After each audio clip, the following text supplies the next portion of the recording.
Hi, and thank you for joining me for another video. And friends, today I want to speak to you about beards in Judaism. Have you ever had someone tell you, hey, where's your beard? Or that according to Jewish law, all Jewish men must grow a beard. And if that's true, how long must that beard be? Well, friends, today I'm going to bring down the halachot regarding beards. So what? So that you can know how to respond. Friends, the beard, apart from the kippah, has become one of the most distinguishing marks of the Jewish male or religious Jewish males in Jewish life today. Actually, in many Orthodox communities, you will actually be looked down upon if you don't have a beard, especially if you're claiming to be a rabbi. But honestly, why such a fascination with facial hair? I mean, does it really affect us or anyone around us ethically in any way? Now, I'm not in any way criticizing those who choose to grow beards. Actually, by the simple fact that the practice is mentioned many times in the prophets and the writings, it tells us a little bit on how they at least culturally saw its significance. But regardless, the halachot regarding the beard are actually derived from two portions of the Torah that mention the prohibition of shaving and literally destroying the beard. When it states in Leviticus chapter 21 verse 5, commanding the Kohanim, you shall not shave off the corners of your beard. Or when it says in Leviticus 19 verse 27, when it gives the general command, neither shall you destroy the corners of your beard. Lo tishchit et peat zekanecha. Now, there are a few historical reasons for this prohibition, and they are mainly based on the idea that removing certain portions of one's beard was an ancient pagan mourning custom. Another reason was because it was the way the pagan clergy kept their beards. But that really does not in any way change the halakha. And I know that many who don't go according to the rulings of the Sanhedrin, i.e. Chazal, may choose to interpret these verses in their own manner. However, as a full Torah Jew who believes in the authority of the great court as the Torah instructs us in Parashat Shoftim, I am required to explain this sugya according to the halakha. So, this portion is brought down mainly in Masechet Makot, and the sugya begins explaining that the prohibition of removing the beard only applies in the 5 specific locations of the face. Locations that, by the way, are lost to us. Now, there are some who claim to have a tradition for these locations, but honestly, a tradition without a source does not hold any water. So we're typically machmir and not shaving any part of the beard. So like we said, the Gemara's basis is the 2 verses that we just read.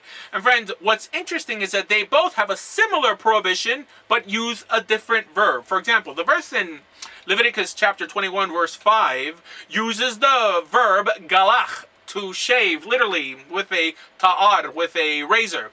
While the second one in Leviticus chapter 19 verse 27 uses the verb shachat, to destroy. And again, we're speaking about peat hazaken, the corners of the beard. Now, the Gemara goes on to explain that in order to be over on the Isser, both actions would have to be done. In other words, if you destroy the beard by using some chemical but did not shave it with a razor in any way, then there would be no Isser. Or if you removed it with something other than a razor, with how the Gemara says, misparayim, possibly scissors, there would also be no Isser. Mainly because what you would have done is clip the beard rather than shave it. Shaving, as is understood by the sugya, is literally a single blade against the skin doing the cutting. To the point that Gemara here it mentions that if someone uses what it calls melaket urchitni, as the Rambam understands it to mean different types of tweezers, he would also not be liable. Which really completely opens up the doors to even allowing electric razors to be used, which is how the majority of rabbis hold today. Of course, if they clip or pulverize the hair instead of shave it. Now, this is the source for the halakha. And you will notice that although everything we explained, there are many in the Jewish world that have chosen to do extra, and not just extra, but actually go out and condemn others who choose to go according to the basic sense of the sugya. Now, there are other positions in the Gemara that argue for the sake of the beard. So clearly, in terms of at least opinions, no one claims that Chazal was monolithic on the issue. But my friends, the halakha is the halakha. And this is why many, in an attempt to be more stringent, actually leave orthodoxy altogether. I mean, the halakha can't say this and you, in an attempt to look different or more pious, choose to do that. I mean, we're not Karaites who try to understand the Torah's ceremonial laws outside of a ruling body. And actually, there's also another group that chooses to rely on the words of the Rishonim and even the Achronim to tell them what the Halakha really is trying to say, even though it may not be linked to the Mishnah in any way. Like, for example, many in learning the Rambam's Pasak on this issue found in Hilchot Avodah Zarah understand him to be against the complete removal of the beard, mainly because the language he uses, which does not, as the Kesef Mishnah explained, deviate from the actual Mishnah in any way. Why? Because the Rambam, teaches that if someone removes his beard completely, he is patur. In other words, he is exempt.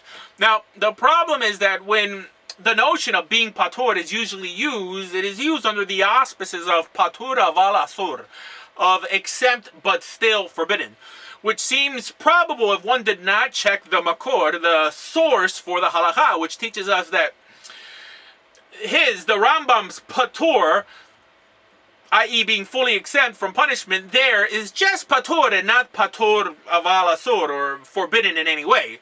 In other words, really just mutar, permitted. Now, many will try to quote other portions of the Rambam to try to justify their convictions, but honestly, we cannot paint the Rambam as someone who would deliberately go against an open and shut Gemara.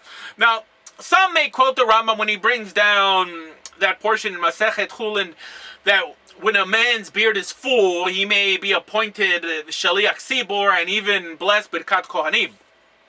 But friends, this portion, at least we learn it in an attempt to harmonize it with what's found in Makot, which should really be understood as one's beard being full, not in terms of having actual hair, but having the follicles of the face fully developed. Because if not, how would you justify the portion in Talmud Yerushalmi that actually taught that most of Israel at that time shaved, and this was in some way a praiseworthy action? And this is shaved clearly with scissors or some other agent besides a razor, of course. Now, the big beards you'll see in the Jewish world today, the untrimmed beards, have their basis in much more recent sources like the Zohar and other mystical works that take the reason for the mitzvah to a metaphysical level that has nothing to do with halakha.